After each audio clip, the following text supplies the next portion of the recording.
Have you ever just looked around and wondered what really separates the people who get what they want from, well, everyone else?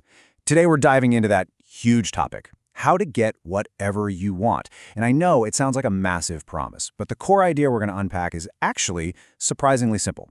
So let's get right into it. What if everything you've ever wanted, every goal, every dream you've had tucked away, what if it all hinged on a skill you already have?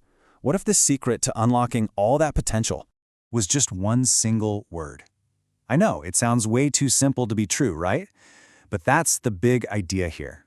One word that can kick off this powerful chain reaction, knocking over one domino after another and leading to results you might have thought were totally impossible. Okay, so let's not beat around the bush. What is this crazy powerful one-word answer?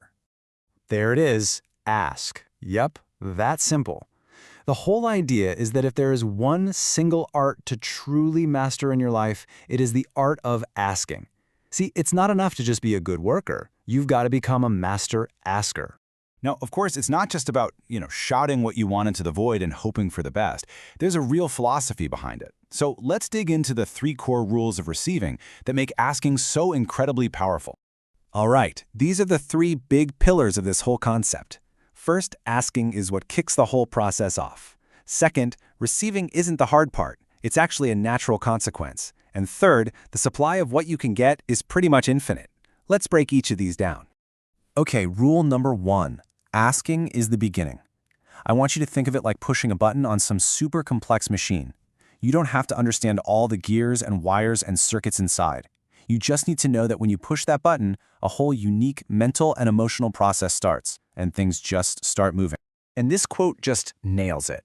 You can spend all your time trying to analyze how it all works, studying the roots, or you can just focus on doing it and enjoying the results, picking the fruit.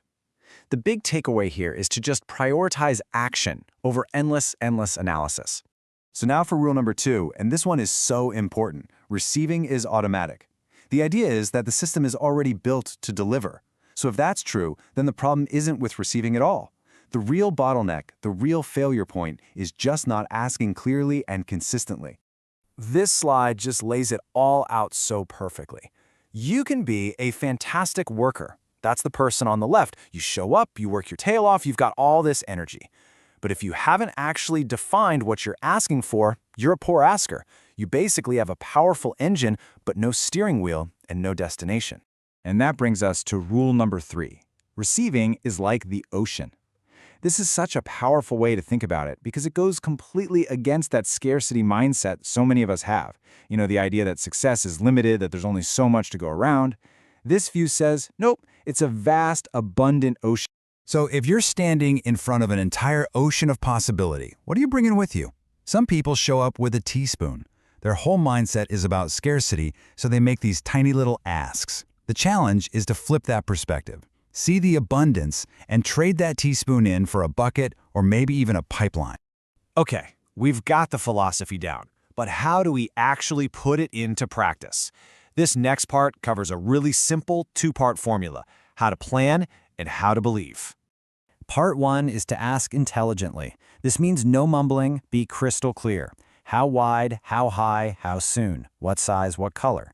The more you define and describe exactly what you want, the more it acts like a magnet, creating this powerful pull that just draws you toward your goal. Now, the second part is just as important.